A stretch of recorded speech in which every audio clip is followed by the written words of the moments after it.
Hello bachcho, let's see this question. The question says, questions given below consist of two statements each printed as statement 1 and statement 2. While answering these questions, you are required to choose any one of the following four responses. And these are the responses. Statement 1 says, ozone is powerful oxidizing agent in comparison to O2. And statement 2 says, ozone is diamagnetic but O2 is paramagnetic. सो यहाँ पे हमारे पास दो statements दी गई है और हमें बताना है उन स्टेटमेंट्स के अकॉर्डिंग कि यहाँ पे कौन सा रिस्पॉन्स या ऑप्शन करेक्ट होगा। तो स्टेटमेंट 1 देखते हैं। स्टेटमेंट 1 में कहा गया है कि जो ओजोन है ये एक पावरफुल ऑक्सीडाइजिंग एजेंट होता है as compare to O2। So yes, this statement is absolutely correct. जो हमारा ओजोन होता है O3, ठीक है, O3 ये एक बहुत ही अच्छा पावरफुल ऑक्सीडाइजिंग एजेंट होता है। ठीक है, ये होता है powerful oxidising agent. Now why is it so? ऐसा क्यों होता है? क्योंकि अगर हम ओजोन का डीकम्पोजिशन करें, O3 ऑन डीकम्पोजिशन, और you can say on easy decomposition, क्योंकि ये इजीली डीकम्पोज हो जाता है। ठीक है, तो ये क्या करता है ऑन डीकम्पोजिशन, जब हम इसका डीकम्पोजिशन करेंगे तो ये फॉर्म करता है, अपने आप को ब्रेक कर लेता है O2 में एंड नेसेंट ऑक्सीजन। ठीक है, तो अब इसने यहाँ पे क्या दिया? Nascent oxygen. अब यहाँ पे इसको डीकम्पोज होने पे ऑक्सीजन निकल रहा है, तो मतलब ये जिसके साथ रिएक्ट करेगा उसको क्या करेगा? ये वाला जो इसका नेसेंट ऑक्सीजन है वो उसको डोनेट करेगा। ठीक है, ये ऑक्सीजन वो उसको डोनेट कर देगा। सो मतलब जो भी उसके साथ है वो क्या करेगा? इस ऑक्सीजन को क्या करेगा? They will gain this oxygen. ठीक है, they will gain this oxygen.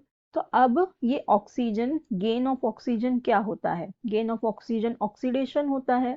अगर किसी के कोई भी कंपाउंड में या मॉलिक्यूल में, एटम में अगर क्या होगा, ऑक्सीजन जाएगा तो इसका मतलब क्या हो रहा है? उसका ऑक्सीडेशन हो रहा है। ऑल राइट, तो इसका मतलब जो O3 है it is acting as an oxidising agent, और एक बहुत अच्छा ऑक्सीडाइजिंग एजेंट होता है ये। ठीक है, even it is a very powerful oxidising agent next to fluorine. ठीक है, सो ये इतना अच्छा ऑक्सीडाइजिंग एजेंट होता है as compare to O2। O2 में भी इतना अच्छा नहीं होता, क्योंकि यहाँ पे देखो डीकम्पोज होने पे ये डायरेक्टली एक नेसेंट ऑक्सीजन दे रहा है सामने वाले को, तो वो क्या करेगा? उसे इजीली गेन करके ऑक्सीडाइज हो जाएगा।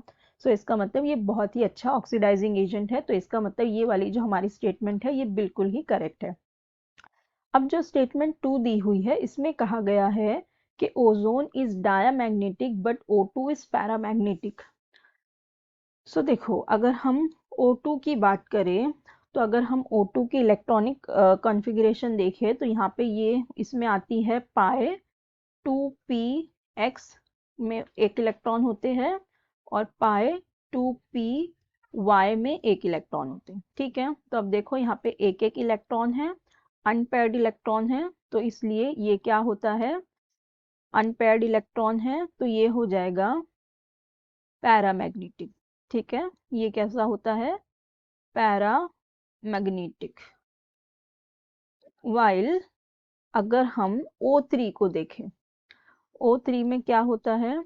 O3 की अगर इलेक्ट्रॉनिक कॉन्फ़िगरेशन देखें तो इसकी आती है पाई 2p(x) में होते हैं दो इलेक्ट्रॉन और पाई 2p(y) में होते हैं दो इलेक्ट्रॉन। ठीक है, तो अब देखो यहाँ पे दो दो इलेक्ट्रॉन है, मतलब यहाँ पे पैर्ड इलेक्ट्रॉन है।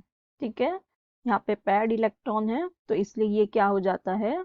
ये होता है डायामैग्नेटिक। तो इसका मतलब ये वाली भी जो स्टेटमेंट है that ozone is diamagnetic but O2 is paramagnetic, even this statement is absolutely true. तो हमारी दोनों ही स्टेटमेंट ट्रू हो गई।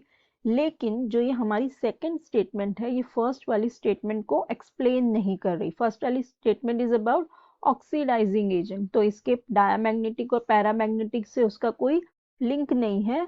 तो इसका मतलब क्या है कि हम कह सकते हैं both statements are true, but statement 2 is not correct explanation of statement 1.